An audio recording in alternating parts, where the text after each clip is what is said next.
Hi guys, welcome to our channel. ఇక హరితేజకి అయితే ఒక బిగ్ ఆఫర్ ఇచ్చి ఇంటి సభ్యుల గురించి ఏమనుకుంటున్నావో నీ అరికత ద్వారా ఒక్కొక్కరి గురించి ఎక్స్ప్లెయిన్ చేయమని అయితే హరితేజకు బిగ్ బాస్ ఒక బంపర్ ఆఫర్ ఇచ్చాడు. ఇక ఇందులో భాగంగా హరితేజ అయితే నిఖిల్ని స్టార్ట్ చేసింది. ఇక ఎలా స్టార్ట్ చేసిందంటే, హరితేజ రికత నిఖిల్ కోసం చెప్పింది, పాజిటివ్ నిఖిల్ కోసం చెప్పింది.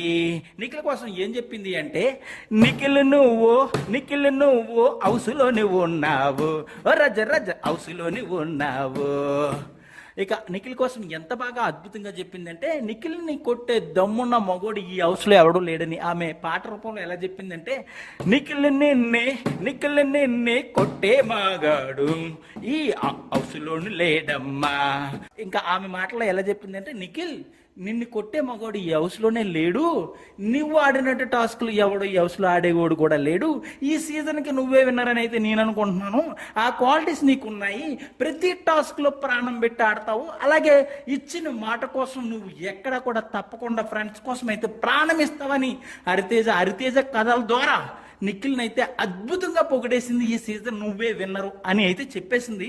ఇక ఒక్కొక్క హౌస్మేట్స్ కోసం చెప్తూ హరితేజ అయితే చాలా అద్భుతంగా సీజన్ 1లో ఎంత అద్భుతంగా పాడిందో ఈ సీజన్ 8లో కూడా హరితేజ అంతే శుభ్రంగా సూపర్గా పాడిందని చెప్పాలి. ఇక అందరి గురించి ఒక ఎత్తు అయితే, నిఖిల్ కోసం చెప్పే విధానం అయితే నెక్స్ట్ లెవెల్ చెప్పింది. ఈ సీజన్ విన్నర్ నువ్వే అని అయితే హరితేజ హరికథల ద్వారా నిఖిల్కి అయితే చెప్పేసింది. సో హరితేజ మాట నిజం అవుతుందా లేదా అనేది అయితే మీరు ఒక కామెంట్ పెట్టండి. మరిన్ని లేటెస్ట్ అప్డేట్స్ కోసం చూస్తూనే ఉండండి మన ఛానల్.